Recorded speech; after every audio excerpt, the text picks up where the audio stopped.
بسم اللہ الرحمن الرحیم۔ جہاں پیتے ہیں سب پانی اسے کہتے ہیں دریا، جو دریا کو پلاتا ہو پانی اسے عباس کہتے ہیں۔ ناظرین، آج کے اس موضوع کا آغاز کرنے سے پہلے میری آپ سے اپیل ہے کہ پلیز میرے چینل کو سبسکرائب کر لیں تاکہ میری ہر نئی ویڈیو کا نوٹیفیکیشن آپ کو مل سکے۔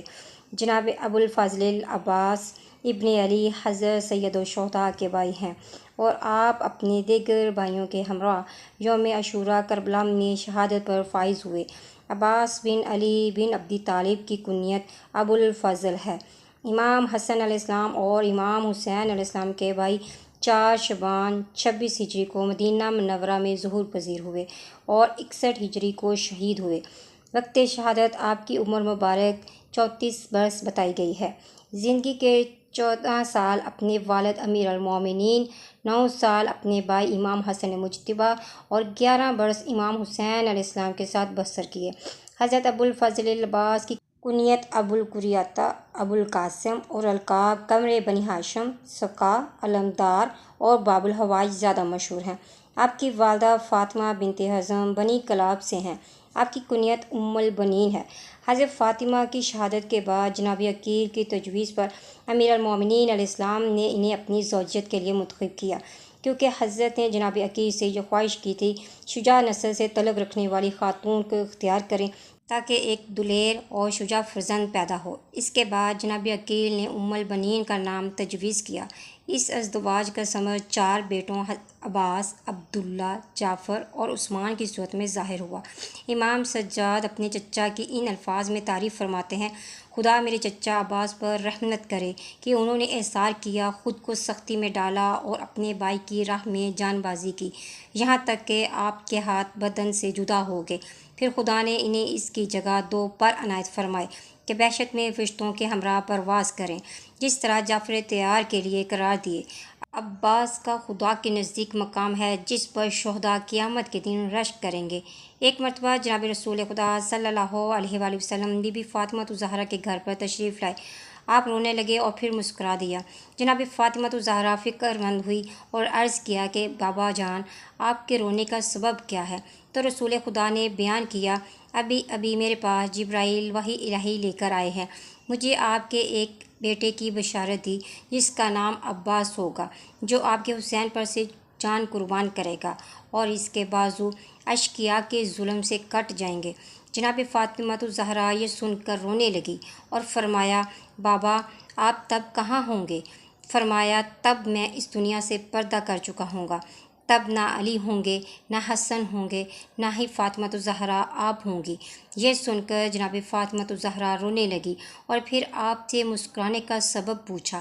آپ رسول خدا صلی اللہ علیہ وآلہ وسلم نے بتایا کہ مجھے جبرائیل نے بتایا کہ جب اشقیاء کے ظلم سے عباس کے بازو قلم ہو جائیں گے تو خدا حضرت حمزہ کی طرح 2 پر عطا کرے گا جس سے وہ بحشت میں پرواز کریں گے۔ اے علی، جب تمہارے ہاں یہ فرزند پیدا ہو میری طرف سے اسے سلام کہنا۔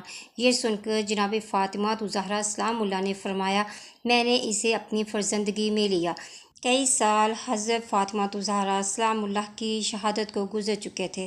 حضرت علی علیہ السلام حضرت فاطمہ الزہرا سلام اللہ دختر پیغمبر صلی اللہ علیہ وآلہ وسلم کی شہادت کے بعد 10 سال تک کسی دوسری خاتون سے شادی نہیں کی اور ہمیشہ ان کے فراق میں مغموم تھے۔ خاندان پیغمبر کے لیے حیرت انگیز مقام تھا، اس لیے کہ اس خاندان کے بزرگ بغیر زوجہ کی زندگی بسر کر رہے تھے۔ بالآخر ایک دن حضرت علی علیہ السلام نے جناب عقیل کو بلا کر، جو نسبت شناسی میں ماہر تھے اور قبیلوں کے اخلاقی خصوصیات اور ان کے مختلف خصائل سے آشنا تھے، اور ان سے کہا: ہمارے لیے ایسے خاندان کی خاتون تلاش کریں جو شجاعت اور دلیری میں بھی مثال ہو، تاکہ اس خاتون سے ایک بہادر اور شجاع فرزند پیدا ہو۔ کچھ عرصہ کے بعد جناب عقیل نے قبیلہ بنی کلاب کی ایک خاتون کی امیر المومنین علیہ السلام کو پہچان کروائی کہ جس کا نام بھی فاطمہ تھا، جس کے آباء و اجداد عرب کے شجاع اور بہادر لوگ تھے۔ ماں کی طرف سے بھی عظمت و نجابت کی حامل تھی۔ اسے فاطمہ کلابیہ کہا جاتا تھا اور بعد میں ام البنین کے نام سے شہرت پائی۔ جناب عقیل رشتے کے لیے ان کے باپ کے پاس گئے تو اس نے بڑے ہی فخر سے یہ رشتہ قبول کیا اور مثبت جواب دیا۔ حضرت علی مرتضیٰ نے ان سے شادی کر لی۔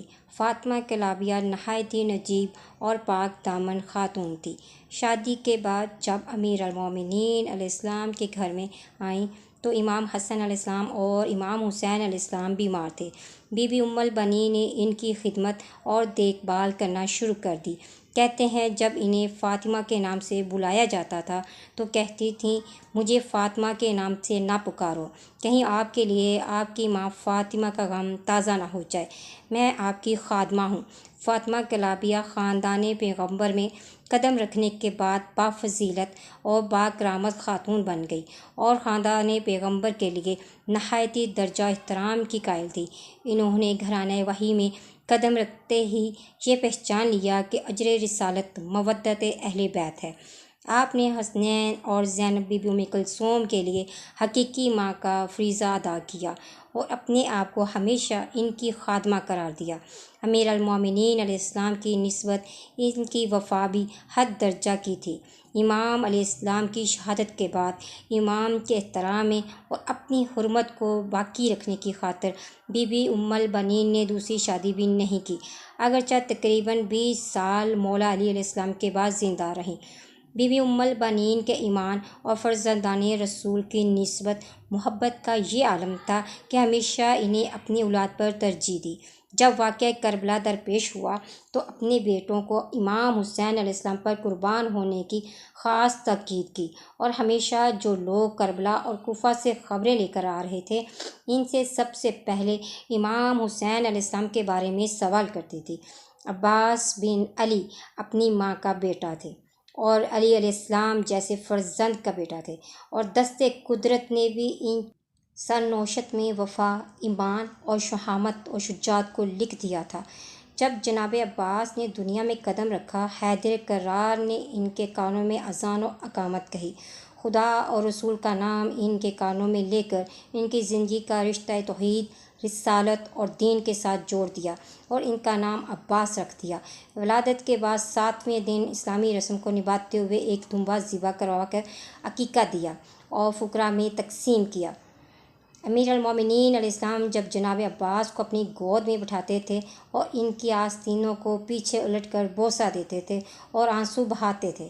ایک دن ان کی ماں ام البنین اس ماجرے کو دیکھ رہی تھی اور سبب پوچھا تو حضرت علی علیہ السلام نے فرمایا، یہ ہاتھ اپنے بھائی حسین کی مدد اور نصرت میں کاٹے جائیں گے، میں اس دن کے لیے رو رہا ہوں۔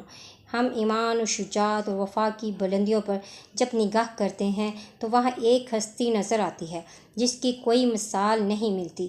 جناب عباس نہ صرف قد و قامت میں ممتاز اور منفرد تھے بلکہ خودمندی، دانائی اور انسانی کمالات میں بھی منفرد تھے۔ وہ جانتے تھے کہ کس دن کے لیے پیدا ہوئے ہیں تاکہ اس دن حجت خدا کی نصرت میں جانثاری کریں۔ وہ عاشورہ ہی کے لیے پیدا ہوئے تھے۔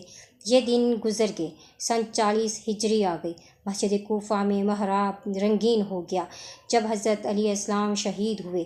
حضرت عباس 14 سال کے تھے۔ بابا کی شہادت کا عظیم صدمہ برداشت کیا، رات کے سناٹے میں جنازے کا دفن کرنا برداشت کیا۔ اب ہر مقام پر عباس کے لیے امتحان کی منزل ہے۔ عباس ہر منزل پر اپنا لہو پی کر برداشت کر رہے ہیں۔ باپ کے بعد حسنین علیہ السلام عباس کی پناہ گاہ ہیں، ان کے اشعاروں پر عمل کر رہے ہیں۔ وہ 10 سال بھی سختیوں کے گزار دیے جب امام حسن علیہ السلام مقامی امامت پر فائز تھے اور معاویہ کی طرف سے مسلسل فریب کاریاں امام کو اذیت کر رہی تھیں۔ بنی امیہ کا ظلم و ستم عروج پکڑ رہا تھا۔ حجر بن عدی کو شہید کر دیا، عمرو بن حمق خزائی کو شہید کر دیا، علوی جان کو قیدی بنایا جانے لگا۔ ممبروں سے واعظ و نصیحت کے بدلے مولا علی علیہ السلام کو سب ختم کیا جانے لگا۔ عباس ان تمام واقعات کو آنکھوں سے دیکھ رہے تھے اور اپنا خون پی کر انہیں تحمل کے ساتھ برداشت کر رہے تھے۔ آخر وہ دن بھی دیکھنا پڑا جب امام حسن علیہ السلام کو زہر دیا گیا اور ان کا جگر ٹکڑے ٹکڑے ہو کر باہر آ گیا۔ جنازے کو تیر لگ گئے۔ عباس تلوار کو ریام سے نہ نکال سکے۔ عباس کرتے بھی کیا؟ جب بھی ہاتھ قبضہ شمشیر پر رکھا، حسین علیہ السلام نے یہ کہہ کر روک دیا کہ عباس ابھی جنگ کا وقت نہیں ہے، عباس صبر کرو۔ آخر کار جناب عباس ان تلخ ایام کو بھی امام حسین علیہ السلام کی رہنمائی کے سائے میں گزار دیتے ہیں۔ پھر 61 ہجری کا دور شروع ہوا۔ عاشورہ کا دن آ گیا۔ وہ وقت بھی آ گیا جب جناب عباس نے اپنے بھائی کو تنہا محسوس کیا تو ان کے پاس گئے اور میدان میں جانے کی اجازت طلب کی۔ امام عالی مقام نے فرمایا، تم میرے علمدار ہو، میرے لشکر کے سردار ہو، عباس تمہارے جانے سے میری کمر ٹوٹ جائے گی۔ وفاق کے پیکر نے عرض کیا، میرا دل تنگ ہو گیا ہے، میں زندگی سے اسیر ہو گیا ہوں، میں ان منافقوں سے بدلہ لینا چاہتا ہوں۔ مولا نے اجازت نہ دی، زمین پر بیٹھ گئے، رونے لگے۔ شہزادی سکینہ آئی، بولی چچا میرا حلق خشک ہو گیا ہے، تھوڑا پانی لا دو۔ مولا نے عرض کی، شہزادی مجھے بابا سے اجازت لے دیں، چلے غریب امام کے پاس۔ مولا بولے سکینہ آج تم چچا کو بھیج رہی ہو، کل جب شمر تماچے مارے گا پھر کیسے بلاؤ گی؟ افسوس مولا نے اجازت تو دی لیکن پانی لانے کی۔ امام علیہ السلام نے فرمایا، ان بچوں کے لیے تھوڑا سا پانی لے آؤ۔ اتنے میں بچوں کی العطش کی صدائیں سنائی دی۔ مشک کو اٹھایا، گھوڑے پر سوار ہوئے تاکہ فرات کی طرف جائیں۔ علی کے شیر کو دیکھ کر یزیدیت لرز اٹھی۔ 4000 سپاہیوں نے جو فرات پر پہرا دے رہے تھے آپ کو محاصرے میں لے لیا اور تیروں کی بارش شروع کر دی، انہیں دور بھگایا، اور ایک روایت کے مطابق ان میں سے 80 سپاہیوں کو پھر نار جہنم کیا۔ فرات میں داخل ہوئے، چلوں میں پانی لیا تاکہ اسے پئیں، مگر امام حسین علیہ السلام اور ان کے بچوں کی پیاس یاد آ گئی۔ پانی کو پھینک دیا اور مشک کو پانی سے بھرا اور اسے دائیں بازو پر لگا کر خیموں کا رخ لیا۔ دشمنوں نے راستہ روک لیا اور ہر طرف سے آپ کو محاصرے میں لے لیا۔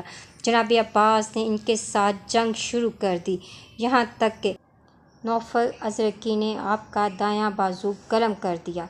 آپ نے مشک کو بائیں شانے پر لگایا، نوفل نے دوسری ضربت سے بایاں بازو بھی قلم کر دیا۔ جناب عباس نے مشک کو دانتوں میں لیا اور گھوڑے کو دوڑایا کہ اتنے میں ایک تیر مشک پر پیوست ہوا اور سارا پانی بہہ گیا۔ ہائے عباس کے ارمان بہہ گئے۔ دوسرا تیر آپ کے سینے پہ لگا اور آپ زین سے زمین پر گرے اور امام حسین علیہ السلام کو آواز دی، مولا ادرکنی۔ جب امام علیہ السلام آپ کے قریب پہنچے تو آپ خون میں لت پت ہو چکے تھے۔ امام علیہ السلام نے حسرت سے فرمایا، اب میری کمر ٹوٹ گئی اور میں بے چارہ ہو گیا۔ وفاق کے پیکر نے مولا سے درخواست کی، مولا میرے لاشے کو خیموں میں نہ لے جانا، مجھے سکینہ سے شرم آتی ہے، وعدہ کر کے آیا تھا کہ پانی لے کر آؤں گا۔ امام مظلوم نے علم ہاتھ میں پکڑا، خیمے کی طرف چلے۔ معصوم سکینہ نے سوچا شاید چچا پانی لے آئے، لیکن جب آئے تو علم اکیلا تھا۔ ہائے خیموں میں کہرام مچ گیا۔ جناب زینب کی آواز آئی، ہائے میری چادر کا محافظ۔ زیارت ناحیہ میں آپ پر یوں سلام کیا گیا ہے، سلام ہو یا ابو الفضل العباس ابن امیر المومنین پر، جنہوں نے اپنے بھائی کی خاطر اپنی جان نثار کر دی، جنہوں نے گزشتہ کل سے آئندہ کے لیے ذخیرہ کر لیا، جنہوں نے اپنے آپ کو ڈھال قرار دیا اور فدا کر دیا اور پانی پہنچانے کی کوشش ناتمام کی، یہاں تک کہ دونوں ہاتھ قلم ہو گئے۔ خدا کی لعنت ہو ان کے قاتل یزید بن رقہ جہنی اور حکیم بن لطیف طائی پر۔ جناب عباس کا روضہ نہر القمہ کے پاس دوسرے شہداء سے الگ ہے۔ آپ کا نورانی حرم تمام عاشقان کے لیے ہمہ جگہ ہے۔ عباس جو فضل و کمال میں، قوت اور جلالت میں اپنی مثال آپ ہیں، اگرچہ ان کی فداکاری، جانثاری اور وفاداری کو 1400 سال گزر چکے ہیں، لیکن تاریخ عباس بن علی کی خلت کمالات کو میلا نہیں کر پائی۔ آج عباس کا نام عباس نہیں، وفا ہے، اصرار ہے، اطاعت ہے، تسلیم ہے۔ انا للہ و انا الیہ راجعون۔ اللہم صلی علی محمد و آل محمد وعجل۔ خدا کی لعنت ہو ظالموں پر۔ ناظرین، مزید اسلامی ویڈیوز کے لیے میرے چینل کو سبسکرائب کریں اور مجھے کومنٹس میں اپنی رائے سے آگاہ کریں۔ ملتے ہیں نیکسٹ ویڈیو میں، فی امان اللہ۔